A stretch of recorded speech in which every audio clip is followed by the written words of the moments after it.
পাহাড়ে ঘুরতে গিয়ে চার বন্ধু এমন এক অভিশপ্ত জায়গায় চলে যায় যেখানে শত বছর আগে এক দেবীর মৃত্যু হয়েছিল। ওরা জানত না পাহাড়ের ওই পরিত্যক্ত মন্দিরে পা রাখাই হবে তাদের জীবনের সবচেয়ে বড় ভুল।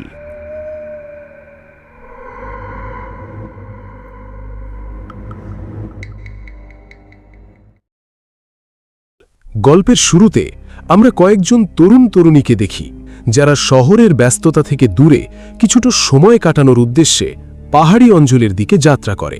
প্রথম দিকে সবকিছুই স্বাভাবিক মনে হয়।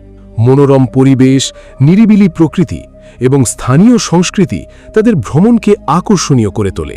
কিন্তু খুব দ্রুত তারা বুঝতে পারে এই অঞ্চলের মানুষের মধ্যে একটি অদ্ভুত ভয় কাজ করে। গ্রামের বয়স্করা এমন কিছু বিষয় নিয়ে কথা বলতে চায় না যেন অতীতের কোনো অন্ধকার স্মৃতি এখনও তাদের তাড়া করে বেড়ায়। দেখা যায় ঘন জঙ্গলের মধ্যে একজন লোক মরিয়া হয়ে একজন মহিলাকে খুঁজছিল, কিন্তু সে মহিলাকে খুঁজে পাচ্ছিল না। হঠাৎ করেই পিছন থেকে একটি তীব্র আলো পুরো জঙ্গলে ছড়িয়ে পড়ে। এরপর অদৃশ্য কেউ সেই লোকটির কাঁধে হাত রাখে। লোকটি আতঙ্কে চিৎকার করে ওঠে, কিন্তু সে কি দেখেছিল? এই রহস্যের উত্তর জানতে হলে গল্পের মূল চরিত্রদের সাথে পরিচিত হতে হবে। চারজন বন্ধু যারা ছুটি কাটাতে একটি নির্জন জায়গায় এসেছে। অমিয়, একজন পুলিশ অফিসার। মিটুল ও তার প্রেমিকা, যাদের খুব শীঘ্রই বিয়ে হওয়ার কথা। পল্লব এবং তার স্ত্রী তিতাসও সঙ্গে এসেছে। পল্লব সেখানে একটি হোটেল খোলার পরিকল্পনা করছে, তাই জায়গাটি ঘুরে দেখতেই তারা এসেছে। জায়গাটি ছিল ঘন জঙ্গলের মাঝখানে। চারিদিকে অস্বাভাবিক নীরবতা, শীতল পরিবেশ আর এক ধরনের অদ্ভুত ভয়ের অনুভূতি। এই পরিবেশ দেখে মিতুল ও তিতাস ভেতরে যেতে না চাইলেও অমিয় ও পল্লব জায়গাটা ঘুরে দেখতে বের হয়। হাঁটতে হাঁটতে তারা একটি মিষ্টি সুগন্ধ পায়। সেই সুগন্ধের উৎস খুঁজতে খুঁজতে তারা জঙ্গলের গভীরে পৌঁছে যায়। সেখানে তারা একটি বহু বছরের পুরনো দেবীর মূর্তি দেখতে পায়, যা গাছের শিকড়ে ঢেকেছিল। ঠিক তখনই তিতাসের ফোনে কল আসে। নেটওয়ার্ক খুঁজতে সে সেখান থেকে চলে যায়। এদিকে মিটুল মূর্তিটি নিজের রুমাল দিয়ে পরিষ্কার করতে শুরু করে। হঠাৎ মূর্তির ভেতর থেকে অদ্ভুত এক তেজ বের হয়। মিতুল ভয় পেয়ে যায়। কয়েক মুহূর্তের জন্য সে অস্বস্তি অনুভব করলেও পরে আবার স্বাভাবিক হয়ে যায়। কিন্তু সেই মুহূর্তেই যেন অদৃশ্য কিছু একটা জেগে উঠেছিল। সন্ধ্যা নেমে আসার পর সবাই রিসর্টে ফিরে যায়। সেখানে তাদের স্বাগত জানায় প্রেমা এবং তার স্বামী দীপচিন। রিসর্টে ঢোকার পর দীপচিন জানায় সকালে যে মাংস কেনা হয়েছিল তা হঠাৎ নষ্ট হয়ে গেছে, অথচ মাংস ছিল একেবারে তাজা। খাবার নষ্ট হয়ে গেলে অতিথিরা অসুস্থ হয়ে পড়তে পারে বলে প্রেমা দীপচিনকে চুপচাপ নতুন খাবার রান্না করতে বলে। এরপর আমরা জানতে পারি তিতাসের এক আঙ্কেল আছেন, প্রফেসর বাহাদুরি। তিনি একজন প্যারানর্মাল গবেষক। সেদিন রাতে প্রার্থনা করার সময় হঠাৎ তার ঘরের দরজা নিজে থেকেই বন্ধ হয়ে যায়। কিন্তু এতে তিনি অবাক হন না, কারণ তার মতে প্রতিটি আত্মা কোনো না কোনো ব্যক্তিকে বেছে নেয়।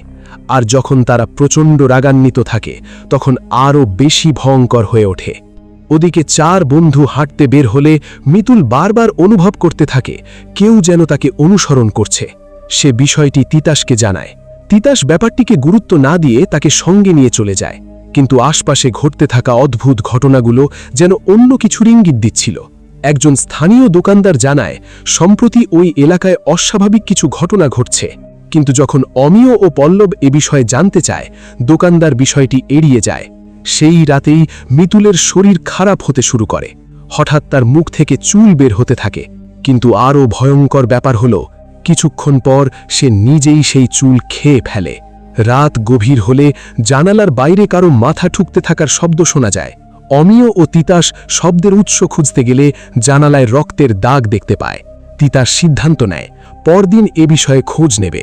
ঠিক তখনই তিতাস মিতুলের হাতে সেই একই রুমাল দেখতে পায় যেটি দিয়ে সে মূর্তিটি পরিষ্কার করেছিল। রুমালটি নিয়ে প্রশ্ন করলেও মিতুল বিষয়টি এড়িয়ে যায়। সেই রাতেই তিতাস অদ্ভুত একটি শব্দ শুনে ঘুম থেকে উঠে পড়ে। সে দেখে মিতুল মেঝেতে বসে মাটি খুঁড়ছে। তার চোখ দুটো লাল হয়ে গেছে। সে অচেনা ভাষায় কথা বলছিল। মনে হচ্ছিল যেন কোনো অশুভ শক্তি তার শরীর দখল করে নিয়েছে। বন্ধুরা প্রথমে ভাবে হয়তো শৈশবের কোনো ট্রমা অথবা ঘুমের মধ্যে হাঁটার সমস্যার কারণে এমন হচ্ছে। পরদিন অমিয় মিতুলকে নিয়ে বাইরে যায়। সেখানে মিতুল হঠাৎ বলে, আমাকে বিয়ে করার আগে আরেকবার ভেবে দেখো। কথাটা শুনে অমিয় অবাক হয়ে যায়। ফেরার পথে তারা দেখে রাস্তায় মানুষের ভিড়। একটি ছাগলকে হত্যা করা হয়েছে, কিন্তু সবচেয়ে অদ্ভুত বিষয় ছিল তার আশপাশে থাকা পায়ের ছাপগুলো। পুলিশ অফিসার হওয়ায় অমিয় সেই পায়ের ছাপের ছবি তুলে রাখে। এর কিছুক্ষণ পর সে দেখে মিতুল জঙ্গল থেকে বেরিয়ে আসছে। তার হাত রক্তে মাখা, আর তার মুখে ছিল এক রহস্যময় হাসি। সে কি সত্যিই মিতুল ছিল, নাকি অন্য কেউ তার শরীর ব্যবহার করছিল? তিতাস ও অমিয় সিদ্ধান্ত নেয় প্রফেসর বাহাদুরীকে ডাকার, কারণ তাদের কাছে এখন পরিষ্কার মিতুলের সাথে যা ঘটছে তা সাধারণ কোনো মানসিক সমস্যা নয়।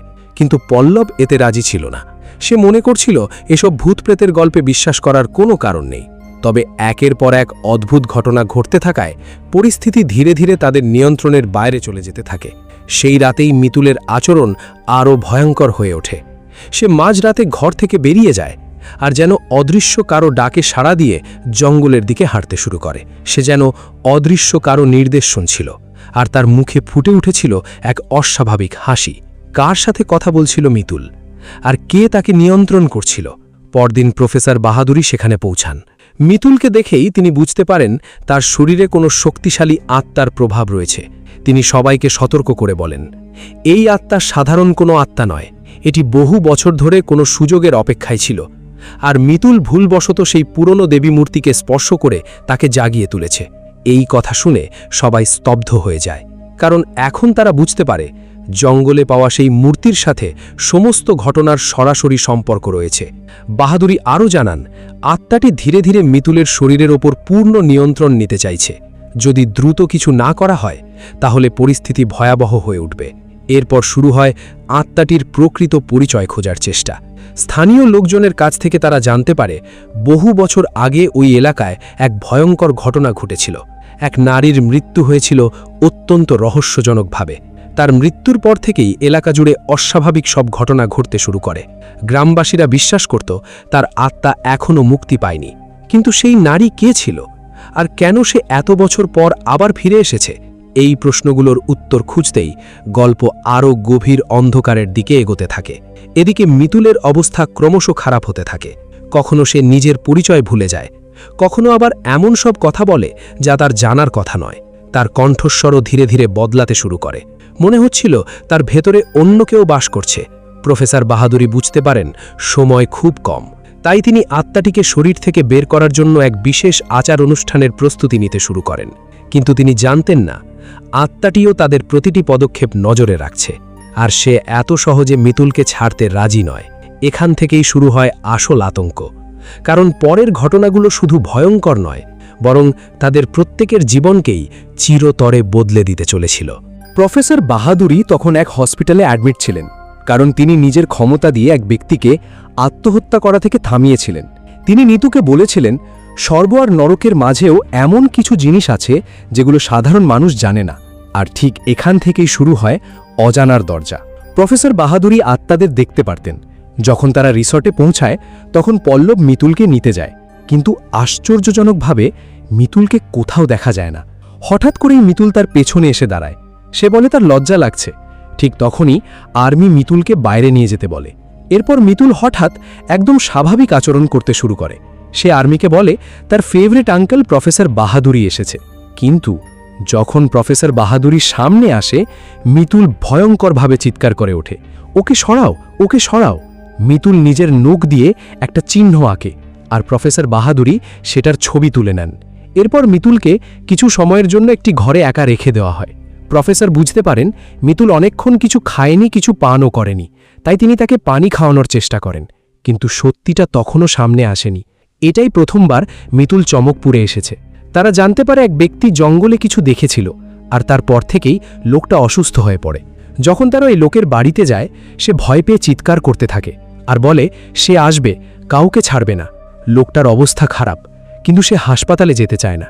সে জানায় জঙ্গলে সে এক মহিলাকে দেখেছিল যে একজন মানুষের রক্ত পান করছিল, আর এখন ঠিক একই জিনিস মিতুলও করতে চাইছে।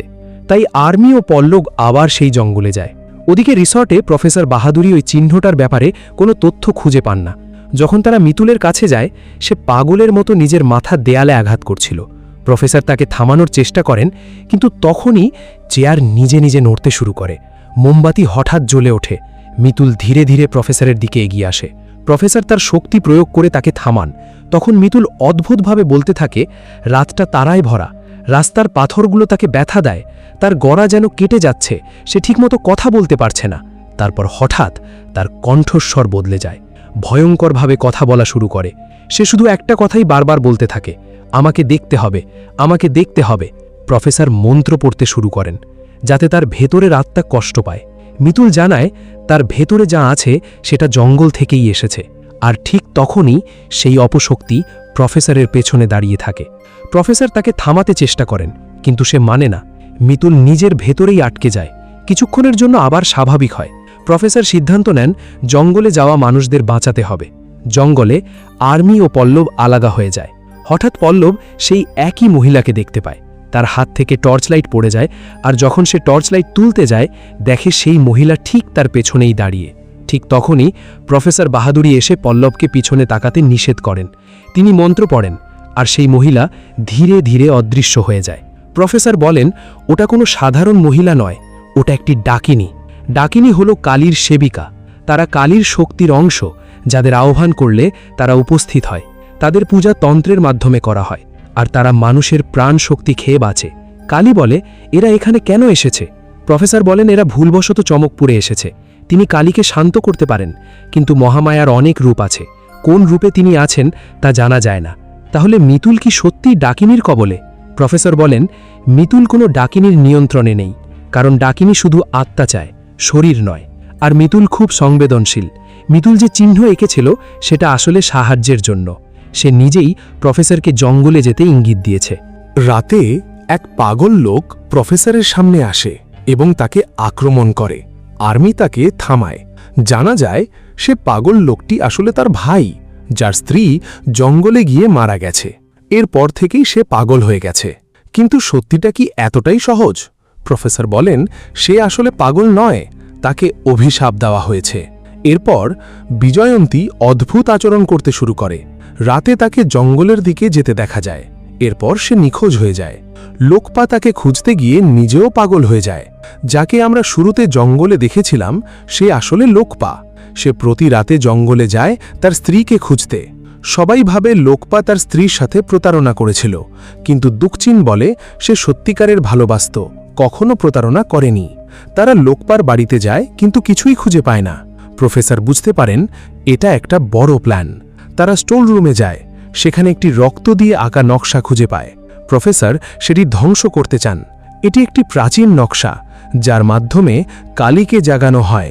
আর এই নকশাটাই মিতুল এঁকেছিল, যাতে সবাই সত্যিটা বুঝতে পারে। কিন্তু এই নকশা যে কেউ বানাতে পারে না, শুধু সেই বানাতে পারে যার বংশে এই জ্ঞান আছে। এখন প্রশ্ন একটাই, আসলে কে এই খেলাটা খেলছে? আর মিতুল কি সত্যি শিকার, নাকি আরও বড় কিছু? সেখানে জানা যায় আরও একটা তথ্য। একটা মেয়ে নাম সীতা। সীতার মা এক দেবীর উপাসনা করতেন, কিন্তু তিনি ঠিক কোন দেবীর পূজা করতেন তা কেউ জানত না। এদিকে সীতার বাবা মা অনেক আগেই মারা গিয়েছিলেন। প্রাচীনকালে যখন মানুষ মূর্তি পূজার প্রচলন করেনি, তখন এই অঞ্চলে শুধু একটি বিশেষ আকৃতির কিছু একটার পূজা করা হতো। ধারণা করা হয় ১৬০০ শতকে কৃষ্ণানন্দ আগম বাগিশি মূর্তি পূজার প্রচলন শুরু করেছিলেন। তারপর থেকে মূর্তি পূজা জনপ্রিয় হয়ে ওঠে, কিন্তু সেই রহস্যময় আকৃতির পূজা কখনো বন্ধ হয়নি। এখনও কিছু মানুষ গোপনে সেটার পূজা করছে, আর এখান থেকেই গল্পটি আরও ভয়ঙ্কর দিকে মোড় নিতে শুরু করে। সেই আকৃতিটা পূজাস্থলের কোনো দেয়ালে খোদাই করে বানানো হয়। বাহাদুরের বিশ্বাস, তাদের মায়ের রুদ্র রূপকে জাগ্রত করার জন্য অতীতে বহু বলি দেওয়া হয়েছিল, আর এই আকৃতির সঙ্গেই জড়িয়ে আছে সেই ভয়াবহ ইতিহাস। বাহাদুর জানায় নকশাটা ধ্বংস করতেই হবে, কারণ যতক্ষণ এটি অক্ষত থাকবে ততক্ষণ এই অভিশাপের শেষ হবে না। তবে গ্রামের মানুষ ওই নকশার ছবি তুলতেও ভয় পায়। বাহাদুর ও আর্মি সেখানে পৌঁছে যায়। সুযোগ পেয়েই তারা সেই বিশেষ নকশাতে আগুন লাগিয়ে সেটি ধ্বংস করে দেয়। কিন্তু তারা জানত না এই কাজের পর আরও ভয়ঙ্কর সত্য সামনে আসতে চলেছে। রিসর্টের মালিক পল্লব প্রেমাকে ১০ লক্ষ টাকা দিতে চায়। শর্ত একটাই, ডাকিনীর এই পুরো ঘটনাটা চাপা দিতে হবে, কারণ এই খবর বাইরে ছড়িয়ে পড়লে তার ব্যবসা সম্পূর্ণ ধ্বংস হয়ে যাবে। দেখা যায় পল্লব যখন মিতুলকে অজ্ঞান করার ইঞ্জেকশন দিতে যায়, তখনই অদ্ভুত কিছু ঘটে। মিতুল নিজের হাত সামনে বাড়িয়ে দেয়, কিন্তু হঠাৎ তার ঘাড় অস্বাভাবিকভাবে পিছনের দিকে ঘুরে যায়। তারপর সে পল্লবের গলা চেপে ধরে। মিতুলের শরীরে থাকা আত্মার একটাই লক্ষ্য ছিল সীতাকে খুঁজে পাওয়া। এই কারণেই সে বারবার চিৎকার করে বলছিল, ওকে নিয়ে এসো। কিন্তু প্রশ্ন হল, সীতা আসলে কে, আর মিতুলের শরীরে থাকা আত্মা তাকে কেন চাইছে? অন্যদিকে বাহাদুর ও আর্মি আবার জঙ্গলে যায়। এবার লক্ষ্য ছিল সেই রহস্যময় মূর্তির আসল রহস্য উদ্ঘাটন করা। সীতাকে খুঁজে বের করাও এখন অত্যন্ত জরুরি। তাই তারা সীতার ছবি পুলিশের হাতে তুলে দেয়। পুলিশও তাকে খুঁজতে সর্বত্র তল্লাশি শুরু করে। এরপর বাহাদুর গ্রামের মানুষদের সামনে এক ভয়ঙ্কর সত্য প্রকাশ করে। গত 2 মাসে ঘটে যাওয়া সমস্ত অস্বাভাবিক ঘটনা আসলে একটি অভিশাপের ফল। এই অভিশাপ জড়িয়ে আছে পূর্ণ সাওয়ারি দেবীর সঙ্গে।